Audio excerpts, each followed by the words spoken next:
आदाब, मैं हूँ वसतुल्ला ख़ान और मेरे साथ हैं ज़र्रार खोड़ो। अब हम पिछले 3 दिन से एक वाक़ा जो है वो मुतवातिर उसका तज़किरा कर रहे हैं। ज़ाहिर है दीगर चैनल्स और मीडिया, सोशल मीडिया पे भी वो छाया हुआ है कि मसलन 16 मार्च को शुमाली वज़ीरिस्तान में एक शब खून हुआ और उसमें पाकिस्तानी फ़ौज के 7 जवान और अफसर शहीद हो गए। उसके बाद 2 रोज़ बाद 18 मार्च को खोस्त और पक्तिया जो अफ़गान सूबे हैं, सरहदी सूबे, उनमें जवाबी फ़ज़ाई हमले हुए। अफ़गान इंतज़ामिया का दावा है कि 8 लोग मारे गए, औरतें और बच्चे। और फिर आज ये ख़बर आई कि कंधार में ख़ुदकुश हमला हुआ 3 लोग हलाक और 12 ज़ख्मी हुए। सिविलियंस बताए जा रहे हैं। ज़रूरी नहीं है कि इस हमले का ताल्लुक़ उससे हो जो मैं ऊपर बता चुका हूँ, मगर एक आदमी जो है मुश्तरक है, एक नाम मुसलसल मुश्तरक चला आ रहा है इस पूरे ड्रामे में, और वो है हाफिज़ गुल बहादुर का। हाफिज़ गुल बहादुर जो हैं वो उन टीटीपी के साथ इस वक्त अलायंस में हैं, लेकिन वो जो एक ज़माने से हम सुनते आ रहे थे कि जी अच्छे तालिबान भी होते हैं, बुरे तालिबान भी होते हैं, तो कोई ज़माना था कि हाफिज़ गुल बहादुर जो हैं उनका शुमार अच्छे तालिबान में होता था, जिनका सारा फोकस जो है अफ़गानिस्तान की तरफ होता था। पाकिस्तान में जो दहशतगर्दी की कार्रवाइयाँ होती थीं, कहा जाता था कि उनमें वो मुलविस नहीं है। इसी तरह एक नाम होता था मुल्ला नज़ीर का उसी ज़माने में। लेकिन फिर करना खुदा का ये हुआ कि 2016 में 10 साल का जो समझौता था पाकिस्तानी इस्टेब्लिशमेंट और हाफिज़ गुल बहादुर का, वो टूट गया। और जो ऑपरेशन ज़रब अस्द शुरू हुआ उसके बाद से फिर बात नहीं बनी। तो ये है जो लुब्बे लुबाब है, जो बैकग्राउंड है। और उसके बाद से पिछले 3-4 महीने में जो बड़े बड़े हमले हुए हैं, जैसे बन्नू में हुए या डेरा इस्माइल ख़ान में या शुमाली वज़ीरिस्तान में, उसमें हाफिज़ गुल बहादुर साहब का नाम आ जाता है उछल के। इफ्तिखार फिरदौस साहब जो हैं वो इस बदकिस्मत ख़ित्ते पे बड़ी लंबी निगाह रखे हैं। इनका ताल्लुक़ भी वहीं से है, सीनियर सहाफ़ी हैं, हमारे दोस्त हैं। इफ्तिखार फिरदौस साहब, एक मुहावरा है उर्दू का, आई एम श्योर कि पश्तो में भी उसका कोई इक्विवेलेंट होगा, कि बाज़ औक़ात हाथों से जो गिरहें लगाई जाती हैं वो दांतों से खोलनी पड़ती हैं। तो हमने जो बोया वही काट रहे हैं, एक तबका ये कहता है। तो ये जो तनाजुर है, जो मैंने बैकग्राउंड बयान किया और आपकी नज़र है, आप क्या कहते हैं? इसमें हकीकत तो है।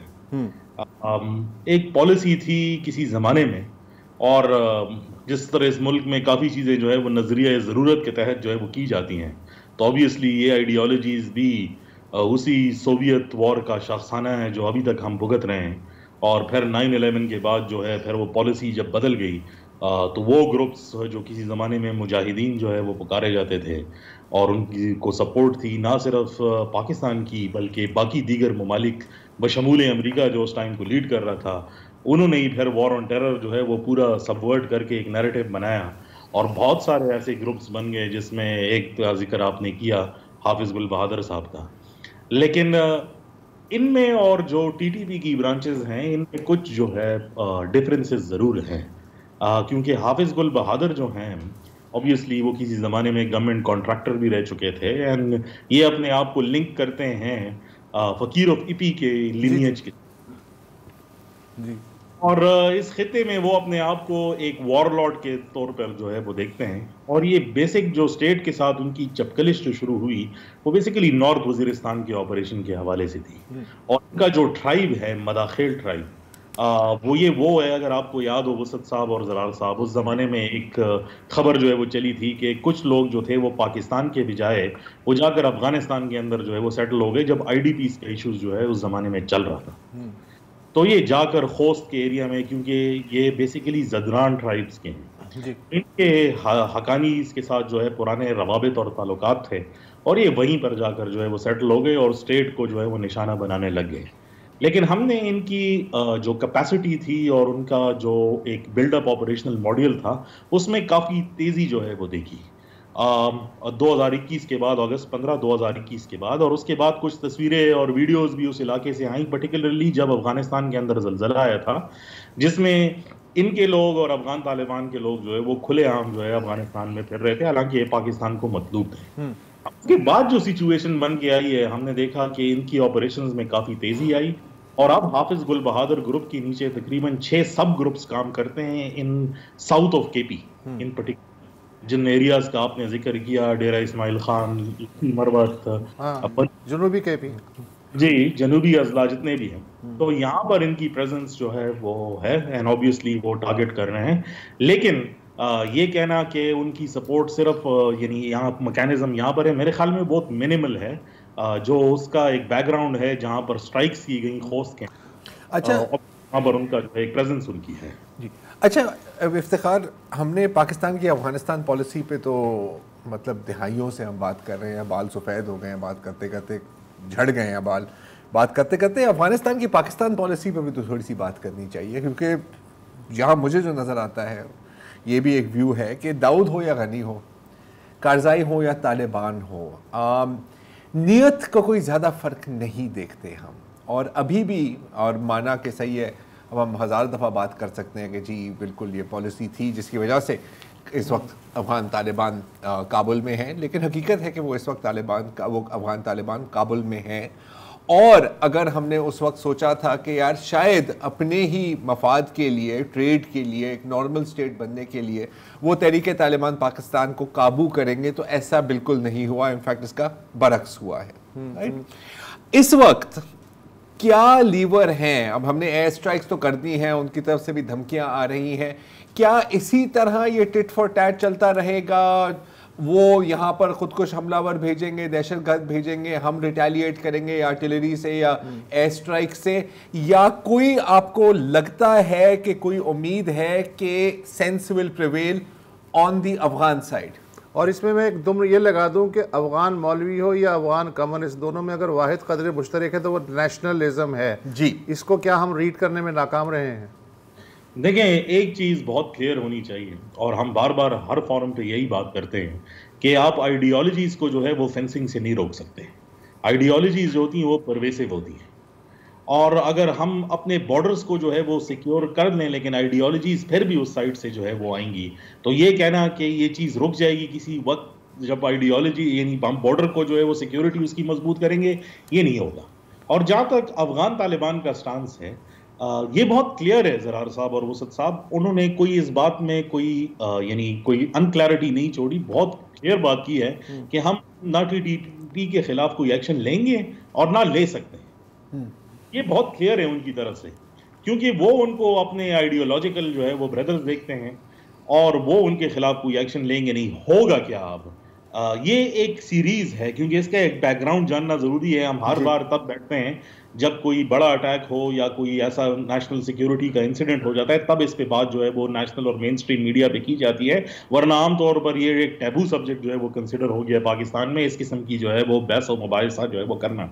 लेकिन इसका बैकग्राउंड आप देख लें, पुलिस लाइन जो केपी के अंदर अटैक हुआ था, उसके बाद एक सीनियर डेलीगेशन जो है वो पाकिस्तान गया था, जिसमें हमारे डिफेंस मिनिस्टर भी थे उस जमाने के, ख्वाजा आसिफ साहब ही थे। अफगानिस्तान गया था। जी बिल्कुल, अफगानिस्तान गया था, और उधर बहुत क्लियर कट कहा था कि अगर इस किस्म के अटैक्स जो है वो जारी रहे, तो सबसे पहले जो है वो बॉर्डर पर जो है वो स्ट्रिंजेंट मेजर्स अडॉप्ट किए गए जाएंगे।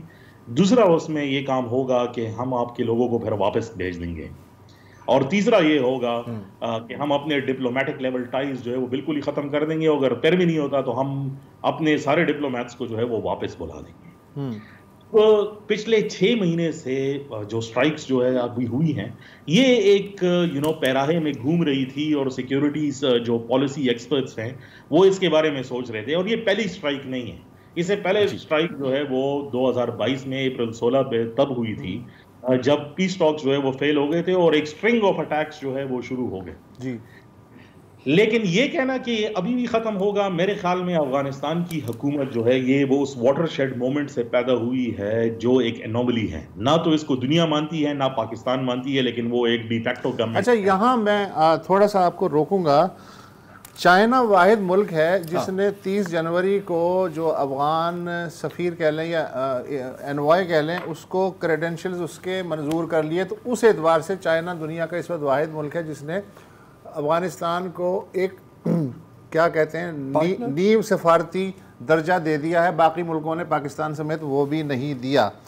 अच्छा, चीन हमारा भी यार है, तो यह जो चीन है इसके ज़रिए पाकिस्तान अप्रोच कर सकता है ये काबुल इंतज़ामिया को, या किया है कि भाई आप बीच में पढ़ के ज़रा, आपके तो दोनों तरफ ताल्लुकात हैं, ये क्या हो रहा है ज़रा बताएं। देखिए, सिर्फ चाइना नहीं है बल्कि रशिया भी है। उन्होंने उनके डिफेंस अटैची को भी जो है वो मंजूर किया है, जो एक बड़े तालिबान लीडर जो है उस्ताद यासर के बेटे हैं, उनको जो है वो रशिया में अपना जो है वो दे हैव अलाउड हिम कि वो अपना जो है एम्बेसडोरियल रोल जो है वो ले लें। अब ये क्योंकि ये रीजनल प्रॉब्लम है, it is not just local. मेरे ख्याल में इसका वाहिद हल जो है वो डिप्लोमेटिक लेवल है कि आप हायर लेवल डिप्लोमेसी को इस बात पे इंगेज करें। चाइना पाकिस्तान अफगानिस्तान पे कितना लीवरेज रखता है और रशिया अफगानिस्तान पे कितना लीवरेज रखता है, ये तो आप इस बात से जो है वो अंदाजा लगा लें कि उनके मल्टीपल डेलीगेशंस इन ममालिक जो है वो जा रहे हैं। हमारे यहाँ ये प्रॉब्लम जो है वो क्यों नहीं सॉल्व होता?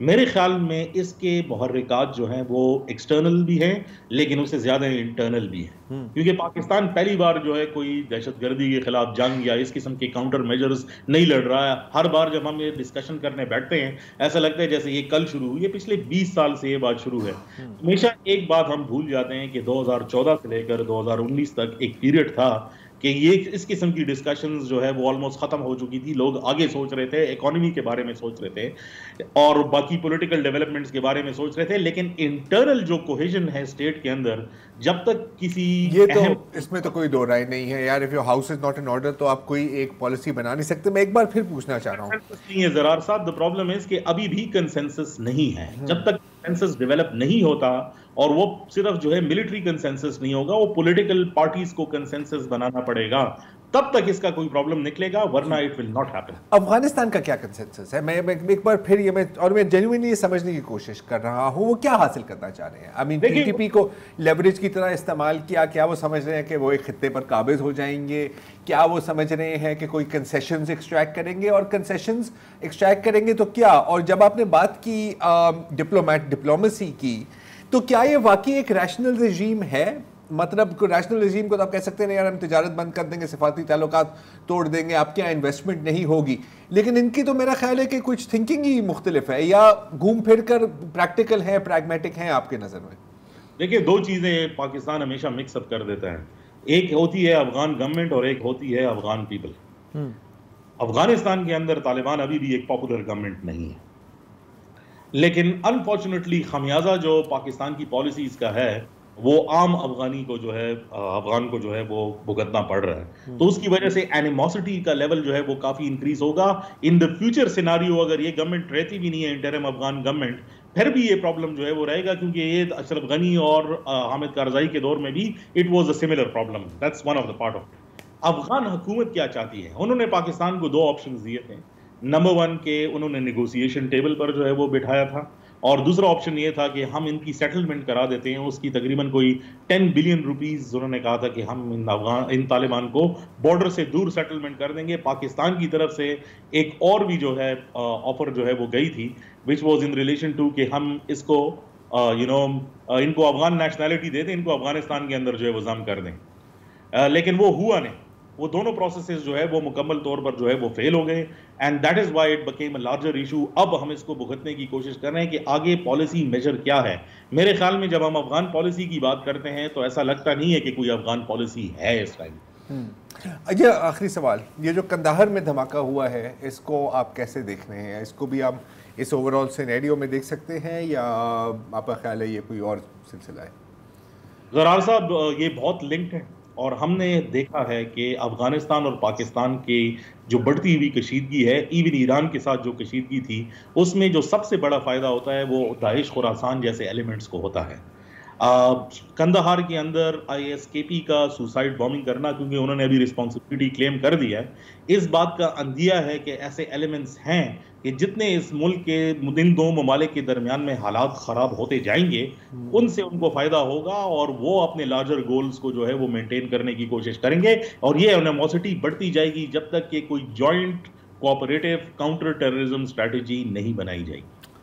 बहुत बहुत शुक्रिया इफ्तिखार। फ्रेंड्स हो गया, बहुत अच्छा, वक्फा ले लें।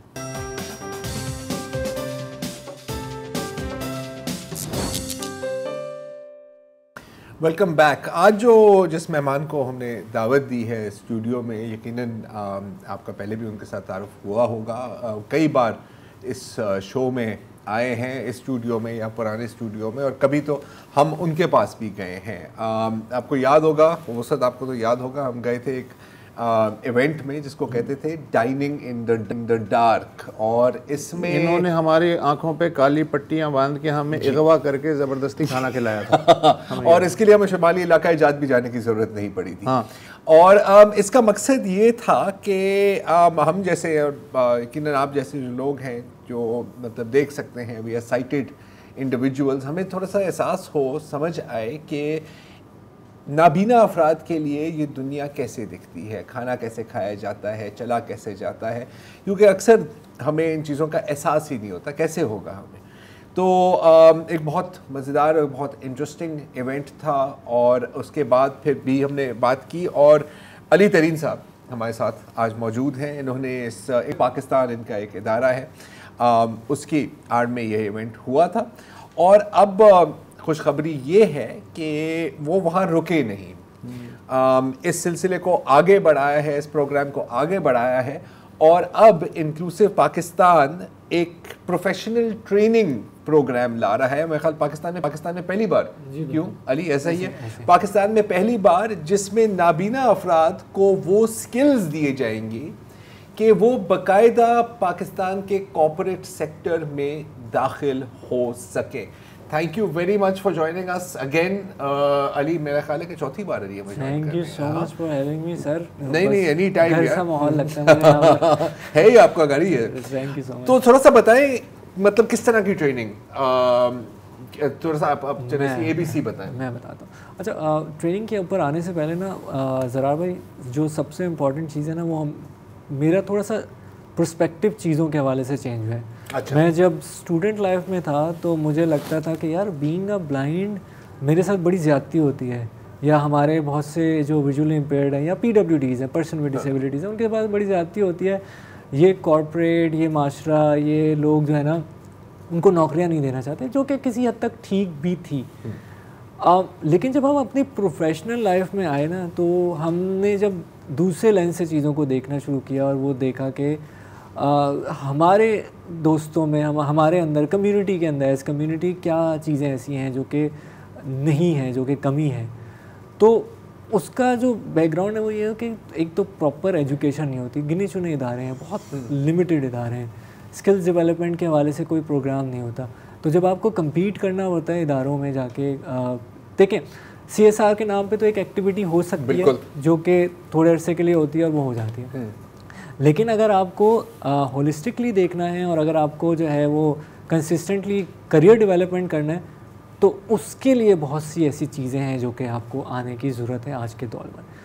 तो जब हमने उस लेंस से चीज़ों को देखा तो हमने कहा कि यार ये कौन करेगा प्रोग्राम, तो हमने कहा कि यार ये हम ही क्यों ना करें, खुद ही करना पड़ेगा, खुद करना पड़ेगा। बिकॉज जो चैलेंजेस हमने फेस किए ना ज़रार भाई, वो उस टाइम पे शायद हमें कोई गाइड करने वाला भी नहीं था, इस तरह से मेंटोर भी नहीं था, तो हमने लड़ झड़ के किसी भी तरीके से किए।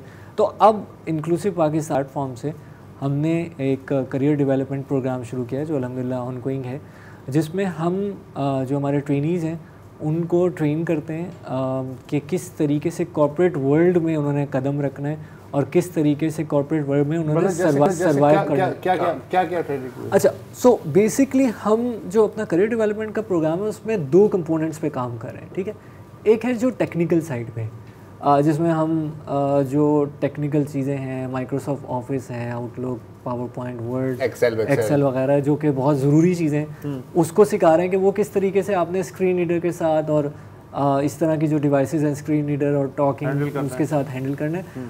और दूसरा जो हमारा कंपोनेंट है वो सॉफ्ट स्किल्स के हवाले से है कि भाई आपने ऐसा टेक्निकल स्किल्स सीख लिए, आप जब जॉब के लिए, इंटरव्यू के लिए जाओगे तो किस तरीके से बिहेव करना है, जो बाकी प्रेजेंटेशन आपकी क्या है, सोशल ग्रूमिंग आपकी क्या होनी चाहिए, और किस तरीके से जो बाकी की चीज़ें उनको आपने हैंडल करना है, कम्युनिकेशन स्किल्स क्या होने चाहिए ताकि सामने वाला एतमाद कर सके आप पे, ताकि भी आप सामने हैंडल वाला कर लेंगे। एतमाद कर सके। बिकॉज मसला यही है कि एतमाद का इशू है। बिकॉज जब हम एम्प्लॉयर से बात करते हैं वो कहते हैं कि यार ये कैसे करेंगे, इनको तो नज़र नहीं आता, हमारे लिए लाइबिलिटी हो जाएंगे, हम CSR एक्टिविटी कर लेते हैं, आप ये कर लें, आप वो कर लें, हम थोड़े दिन रखेंगे, 3 महीने रखेंगे इंटर्नशिप, उसके बाद bye bye Tata.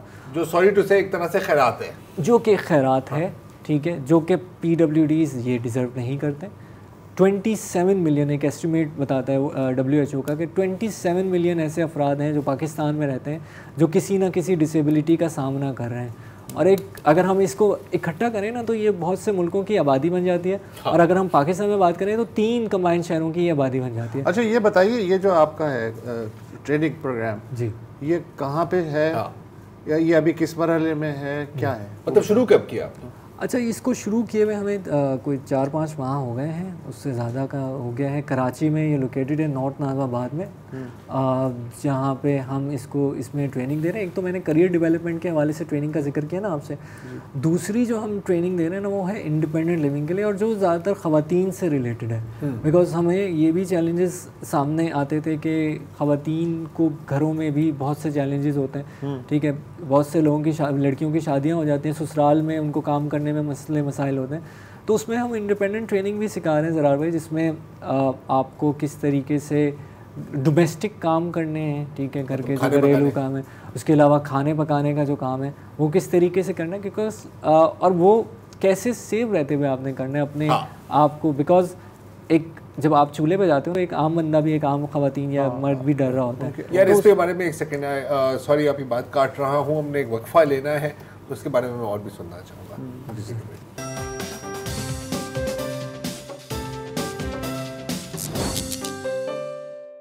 Welcome back जी, हम बात कर रहे हैं इंक्लूसिव पाकिस्तान के अली तरीन साहब के साथ, और आपको कुछ कामयाबी भी हासिल हुई है। हाँ अली, बिल्कुल। मतलब कि आपके जो ट्रेनिंग प्रोग्राम से गुजर कर नाबीना अफराद मतलब कोई कॉर्पोरेट सेक्टर में वाकई दाखिल हुए हैं, मतलब कि you have something to show for it. अल्हम्दुलिल्लाह हमारे अभी क्योंकि प्रोग्राम को शुरू हुए ज़्यादा टाइम नहीं हुआ, और उसके हिसाब से हमने अभी 12 से 13 प्लेसमेंट किए हैं, जो कि मेजॉरिटी जो है वो बैंकिंग सेक्टर में है। अच्छा। ठीक है, और वो कुछ लोगों की परमानेंट जॉब्स हुई हैं और कुछ लोग इंटर्नशिप में हैं, जो कि उम्मीद हमें यही है कि जैसे ही उनकी इंटर्नशिप कंप्लीट होगी तो वो अपनी परमानेंट जॉब पे चले जाएंगे। तो इस हवाले से बैंकिंग सेक्टर में देखें, एक चीज़ जो होती है ना वो बहुत ज़्यादा ज़रूरत है, और राइट कैंडिडेट्स की भी ज़रूरत है, क्योंकि स्टेट बैंक का एक पूरा पॉलिसी है। और हम जब बैंकिंग से बात करते हैं, बैंक से बात करते हैं, वो कहते हैं यार हमारे पास तो वो कैंडिडेट ही नहीं है जो कि हम रख सकें। तो उसमें हम एक ब्रिज का काम कर रहे हैं, और हम अपने पास से जो लोगों को ट्रेन करते हैं जो कि प्रोफेशनल लाइफ में जो है स्टेप इन करने के लिए बिल्कुल रेडी होते हैं, और फिर हम उनको देते हैं, और अल्हम्दुलिल्लाह हमें बड़ा अच्छा रिस्पांस भी आता है। डिमांड है, मतलब विलिंगनेस है, अगर बंदे के पास स्किल्स हो, अगर बंदे के पास स्किल्स हो तो बहुत डिमांड है। और मसला यही है कि कहाँ से वो लोग लाएं जिनको वो स्किलफुल हों। तो वो उसके लिए हमने फिर कहा है कि हम आपको सपोर्ट करेंगे, और हमारे पास और भी ये वाला बैच जब इंशाल्लाह कंप्लीट होगा तो हमारी उम्मीद ये है। अच्छा, इसमें सिलेक्शन क्राइटेरिया क्या है, कोर्स की ड्यूरेशन क्या है, क्या कोर्सेज हैं, ये कुछ बताएंगे? ओके, जो हमारा करियर डेवलपमेंट का प्रोग्राम है वो 3 महीने का प्रोग्राम है। अच्छा। और उसमें हम इंटरमीडिएट एंड अबव को, हमारी प्रेफरेंस होती है कि अंडर ग्रेजुएट या ग्रेजुएट हो जो कि अपनी प्रोफेशनल लाइफ में जाने के लिए बिल्कुल तैयार है। ऐसा ना हो कि वो ABC से हम उनको ट्रेनिंग कराएं और वो उसके बाद वो कह के नहीं मुझे तो ये करना है। तो वो ग्रेजुएट लेवल का हो, और 3 महीने का प्रोग्राम है जिसमें हम उनका बाकायदा इंटरव्यू करते हैं कि वो, अब ऐसा भी ना होना कि बिल्कुल हम जो कंप्यूटर ही ना आता हो, हम उनको एक्सेल सिखा रहे हैं, अब वो कह रहे हैं कि मुझे तो बटन ही नहीं पता कंप्यूटर का। तो कुछ हमने प्री रिक्विजिट सेट किए हुए हैं, और अगर वो उस प्री रिक्विजिट से नहीं पूरा उतरता तो हम उनको दूसरी ट्रेनिंग्स में रेकमेंड कर देते हैं। इस प्रोफेशनल ट्रेनिंग के लिए हमारा बड़ा स्ट्रिक्ट क्राइटेरिया है, और हम 3 महीने तक उनकी ट्रेनिंग करते हैं, और उसके बाद हम उनको प्लेस करते हैं। और इसके बाद हमारा एक और प्रोग्राम भी है, और वो अब ये है कि हम अब इंशाल्लाह ईद के बाद एक जॉब फेयर का भी इनेकाद करने वाले हैं। अच्छा। जिसमें हम उन ऑर्गेनाइजेशंस को लेंगे जो कि डाइवर्सिटी एंड इंक्लूजन पे बिलीव रखती हैं, और उनको अच्छे कैंडिडेट्स चाहिए। तो हम अगेन वो ब्रिज का काम करेंगे कि हम एम्प्लॉयर्स को वो प्लेटफॉर्म देंगे कि वो आके अपने कैंडिडेट्स को वहाँ पे इंटरव्यू करें, और जो कैंडिडेट्स हैं उनको हम वो प्लेटफॉर्म देंगे कि वो डायरेक्टली एम्प्लॉयर से कनेक्ट हो सके। आम लोगों के लिए, पर्सन विदाउट डिसेबिलिटी के लिए तो आपको पता है हर साल कितने ज़्यादा जो है वो जॉब फेयर हो रहे होते हैं, लेकिन PWDs के लिए बहुत कम ऐसे जॉब फेयर होते हैं। तो आई एम श्योर कि ये वाला जो इनिशिएटिव होगा इससे भी बहुत ज़्यादा इम्पैक्ट आएगा और लोग जो हैं वो एम्प्लॉयर्स जो हैं वो अच्छे कैंडिडेट्स के साथ कनेक्ट होंगे। नहीं, ये तो बहुत अच्छी बात है। इनफैक्ट आई मीन जब हो रहा हो तो हमें बता देना यार, हम भी आना चाहेंगे ज़रूर। अच्छा, इसमें लड़के लड़कियां दोनों हैं? इसमें लड़कियां दोनों हैं बिल्कुल। और इसमें जो है वो कोई जेंडर हम मेक श्योर करते हैं कि अगर फॉर एग्जांपल हमारे पास, अभी हम क्राइटेरिया की बात कर रहे थे ना, कि अगर हमारे पास 10 लोग हैं तो हमारे पास 4 कम से कम लड़कियां होनी चाहिए, तभी हमारा जो है वो एक बैच वो कंप्लीट होगा। क्योंकि जो रिक्वायरमेंट है अब माशाल्लाह जॉब्स के लिए भी, उसमें भी जेंडर इक्वालिटी की तरफ हम आहिस्ता आहिस्ता बढ़ रहे हैं और ख़वातीन की भी रिक्वायरमेंट। अच्छा अली, अब आपसे पहले भी ये बात हुई है, टेक्नोलॉजी कितने फ़ायदेमंद साबित होती है? आपने अभी जिक्र किया स्क्रीन रीडर्स का, राइट? AI का दौर भी है। कुछ आपके जहन में कोई AI टेक्नोलॉजीज़ हैं जो इस काम में फ़ायदेमंद हो सकती हैं? सर बहुत सी ऐसी AI हैं जो कि हमारे लिए ज़िंदगी आसान कर दें। बहुत सी ऐसी ऐप्स डेवलप हो चुकी हैं। गूगल लेंस एक बड़ा अच्छी ऐप है। और इसके अलावा जो बेसिकली काम क्या करती हैं AI बेसिकली, अब बहुत सारे ऑफिसेज में हम प्रोफेशनल लाइफ में रहते हैं, बहुत सारे हमारे यहाँ अभी भी पेपर वर्क हो रहा होता है, राइट? अब एक विजुअली इम्पेयर्ड है, वो कंप्यूटर पे तो देख लेगा कि अच्छा जी ये मुझे PDF फाइल मिले, मुझे वर्ड की फाइल मिले, मैं रीड कर रहा हूँ। अब उसके हाथ में आ गया, ये लो भाई ये पेपर है, ये कॉपी है, डॉक्यूमेंट्स हैं, इनके आपने रीड करना है। अब वहाँ पे तो लिमिटेशन आ जाती है, लेकिन AI टेक्नोलॉजी की मदद से आप एक क्लिक करते हो पिक्चर्स को, गूगल लेंस में आप जाते हो, उसको कहते हो कि यार ये डॉक्यूमेंट मेरे लिए रीड करके बता दो, वो डॉक्यूमेंट पूरा रीड करके दे देता है।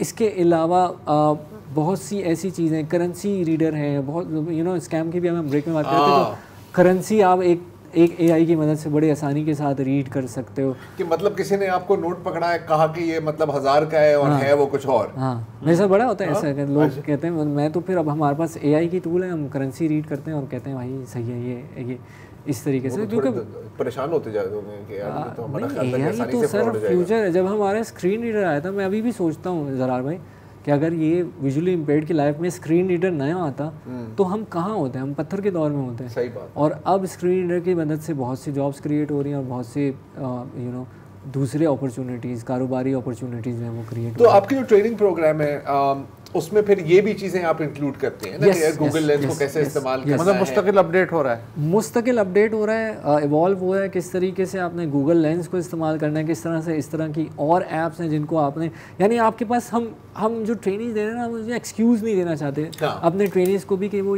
जाके ये बोल सके कि यार मैं तो ब्लाइंड हूँ, मैं तो पेपर पे लिखा हुआ नहीं पढ़ सकता, तो मुझे तो आप सिर्फ PDF में दें। तो वो हम सारे टूल्स के साथ उनको इक्विप करें। दैट इज़ वाई हम एक फुल फ्लैश ट्रेनिंग दे रहे हैं। और हम कॉर्पोरेट के पास जब जाते हैं तो उनकी कॉन्फिडेंस में कितना फ़र्क देखा है आपने ट्रेनिंग से पहले और ट्रेनिंग के बाद? बहुत ज़्यादा, क्योंकि बहुत सारे लोग हमारे पास ऐसे आते हैं, वो कहते हैं कि यार हमारी सरकारी नौकरी लगा दो जहाँ पे हमें जाना ना पड़े, हमें 32,000 जो वजीफ़ा है वो आता रहे। और हम उनको फिर इसकी काउंसलिंग भी करते हैं, यार 32,000 से क्या होगा तुम्हारा, इसी तरह तुम कॉर्पोरेट में जाओ, तुम 6 फिगर्स में भी जाके कमा सकते हो और ये पॉसिबल है अगर आप अपने आप को इक्विप कर लो। तो माइंडसेट को भी बहुत ज़रूरी है कि हमें ये वाला माइंडसेट जो कि हम, अगेन मैं आपको बोलता हूँ ज़रा भाई, हम हमेशा दूसरों को कोसते रहते हैं ना, यार एम्प्लॉयर ये नहीं करता, हम ये नहीं करता, उनके एंड से भी चीज़ें हैं, लेकिन हमें एट द सेम टाइम अपनी कम्युनिटी को भी ट्रेन करना है और उनको भी बोलना है कि यार तुम अपने आप को इस तरीके से प्रेजेंट करो कि अगला तुम्हें हाथों हाथ ले। बहुत सारे ऐसे लोग हैं, आप भी जानते हैं, कि जिन्होंने अपने आप को प्रूव किया और लोग उनको हाथों हाथ ले रहे हैं। अच्छा, मैं एक सवाल जो है ना पूछना चाह रहा हूँ और मैं हर दफ़ा रुक जाता हूँ, आज मैं पूछ लेता हूँ। मैंने उम्र हो गई अखबार पढ़ते हुए, टेलीविज़न देखते हुए, मैंने शायद ही कभी ये ख़बर सुनी हो कि कोई नाबीना सड़क पार करते हुए जो है वो ज़ख्मी हो गया हो या हलाक हो गया हो। 99% बीना अफराद जो हैं वही मरते हैं। कभी इस पर गौर किया आपने? सर आई थिंक इसमें एक तो बहुत इम्पॉर्टेंट चीज़ ये है कि हम लोग खुद भी विजुअली इम्पेयर्ड बहुत केयरफुल होते हैं, ज़ाहिर है। और दूसरी चीज़ ये कि हमारे कम्युनिटी सिस्टम, जब भी आप किसी विजुअली इम्पेयर्ड को सड़क पे निकल के देखेंगे ना, उसके हाथ में वाइट कैन है, तो वो गाड़ी वाला जो शायद आम आदमी को शायद वो चढ़ा के चला जाए, उसके लिए रुक जाता है। Ali, thank you so much, always a pleasure. Sorry वक्त कम है, as always see you at the job fair. Thank you so much sir, thank you for having me. एक वक्त फाल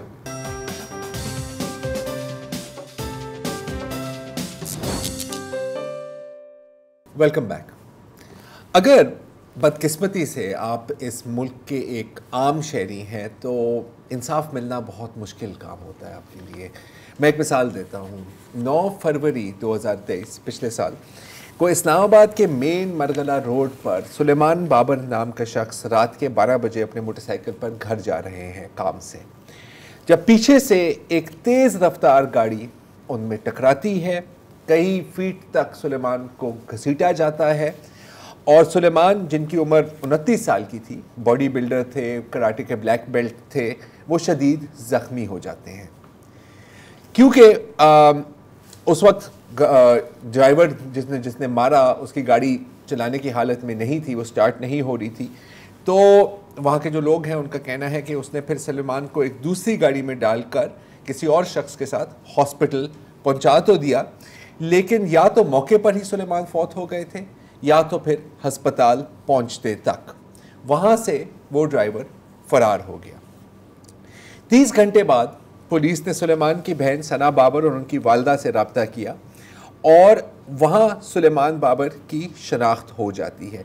लेकिन फिर जब कई दिनों तक, कई हफ्तों तक पुलिस से पूछा जाता है कि ये हादसा कैसे हुआ, इसकी सीसीटीवी फुटेज क्यों नहीं मिल रही और गाड़ी चलाने वाले शख्स की शनाख्त क्यों नहीं हो रही, तो कोई जवाब नहीं मिलता था। खामोशी थी, एक सन्नाटा था। बिल आखिर बहुत लोगों की तरह सना ने ट्विटर का रुख किया और अपनी दास्तान पोस्ट करती है, जिसके बाद पुलिस एकदम राब्ता करती है और उन्हें बताया जाता है कि ड्राइवर का नाम है सैयद बाकिर अल हुसैनी, उसकी उम्र 20 साल की है और वो और उनके घर वाले सना और उनकी वालदा से मिलना चाहते हैं पुलिस स्टेशन में। वहाँ क्या हुआ, आप सना की ज़बानी सुनिए। हमें पुलिस स्टेशन बुलाया गया कि आप आए, वो उनकी फैमिली आपसे मिलना चाहती है। और फिर जब हम वहाँ पहुँचे तो उन्होंने कहा कि आज वो बिज़ी हैं, जिन बच्चे ने कत्ल किया है उनके घर वाले बिज़ी हैं और वो कल आएंगे, अगले दिन आएंगे। तो फिर हम अगले दिन दोबारा पुलिस स्टेशन गए। जब एंटर होते हैं पुलिस स्टेशन में तो वो लोग कह के लगा रहे थे हमारे इन्वेस्टिगेशन ऑफिसर के साथ, ठीक है। और उसके बाद हमें एसएचओ के कमरे में बिठाया जाता है इंतज़ार के लिए। हम लोग 5 से 10 मिनट इंतज़ार करते हैं एसएचओ का और उस फैमिली का कि वो आके एसएचओ के कमरे में बैठे। फिर वो जब आते हैं तो वो कोई 11 लोग थे। मैं अकेली थी अपनी वालदा के साथ, हम 2 औरतें और वो 11 लोग, 7 एसएचओ, इन्वेस्टिगेशन ऑफिसर। और उनके सामने तो खैर मैंने तस्वीरें दिखाई उस बच्चे की, काफ़ी सबूत थे, वो सारे दिखाए, सीसीटीवी फुटेजेस दिखाई जो कि मैंने खुद निकलवाई थी। हमें कुछ प्रोवाइड नहीं किया गया, हमें कोई एविडेंस नहीं दिया गया। हम बिकन हाउस के पास गए सीसीटीवी फुटेज के लिए, हमें वो नहीं दिखाई गई, हमें मना कर दिया गया, हमें स्कूल के अंदर तक एंटर नहीं होने दिया गया। तो हम लोगों ने फिर भी, एक घर था वहाँ पे, उधर एक अच्छी खातून थी, उन्होंने हमें थोड़ा सा हमारे साथ कोऑपरेट किया और हमें सीसीटीवी फुटेज फराहम की। जिसके बाद हमने जाके जब एसएचओ को दिखाया तो उन लोगों ने, वो बस शर्मिंदा थे, ठीक है। एसएचओ भी सर नीचे करके बैठे हुए थे, ऐसे बैठे हुए थे जैसे वो डर रहे हैं उनसे। और उसके बाद जब हम उस कमरे से निकलते हैं तो वो 11 लोग जो थे उनमें से 4 लोग आते हैं, जो कि बीच में वो बंदा था जिसने कत्ल किया और 7 उनके चाचू थे, ठीक है। उन्होंने हमें, मामा को प्रेशराइज करना शुरू कर दिया दियत के लिए कि आपका बच्चा तो चला गया है, अब आप पैसे ले लें, अब आप दियत पे कुछ कर लें, यही इस्लाम में है। और अब तो बच्चे से गलती हो गई, किसी और माँ को इस चीज़ से ना गुजारें, इस चीज़ तरह हमें इस तरह से ब्लैकमेल कर रहे थे वो इनडायरेक्टली। ऑब्वियसली हम पुलिस स्टेशन के अंदर थे तो हमें लहजा समझ आ रहा था। खैर मैंने उस वक्त कोई जवाब नहीं दिया, हम निकल गए। और हफ्ते बाद हमें कहा जाता है कि इन लोगों ने तो हमें पुलिस स्टेशन में माफ़ कर दिया था, जो कि बिल्कुल भी ऐसा नहीं हुआ था। अच्छा, इस वक्त तक जाहिर है कि एफआईआर दर्ज हो गई थी, शनाख्त भी हो गई थी, तो उस दौरान एफआईआर के दर्ज होने के दौरान और फिर उसके तकरीबन कई माह तक किस किस्म की कार्रवाई की पुलिस ने और अदालतों ने, ये भी सुन लीजिए।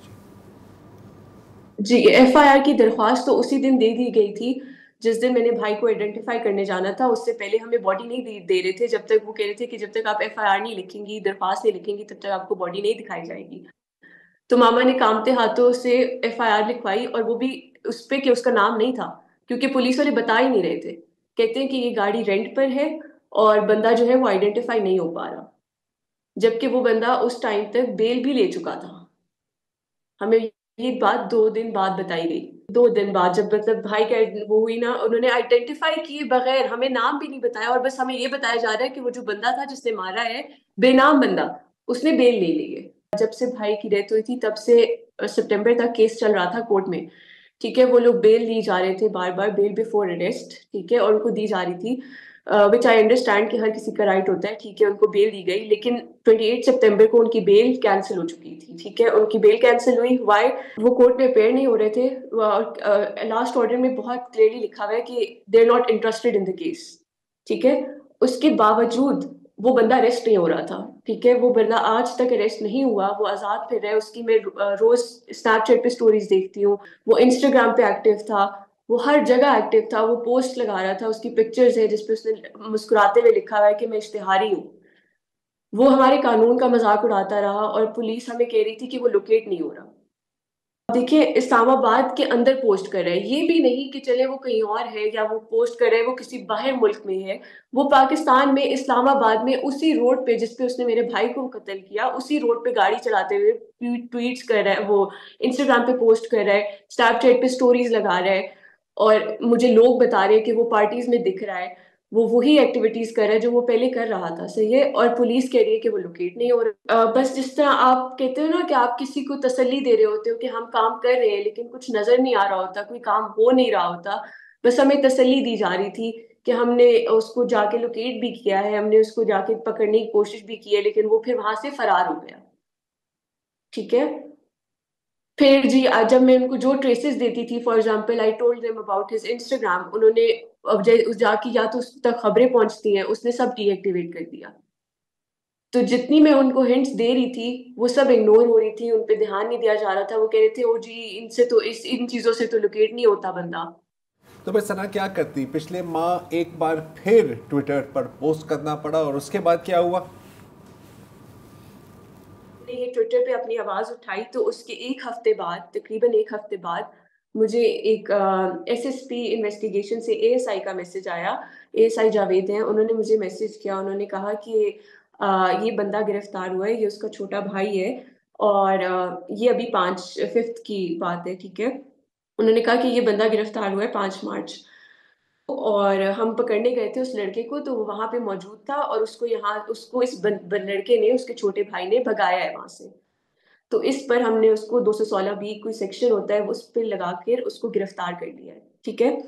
अच्छा, इस बात से मैं काफी मुझे तसल्ली हुई कि चलो कुछ तो कर रहे हैं ये लोग, कुछ कोई एक्टिविटी हो रही है, ठीक है। खैर, अब आज उसकी तारीख थी उसके भाई की, ठीक है।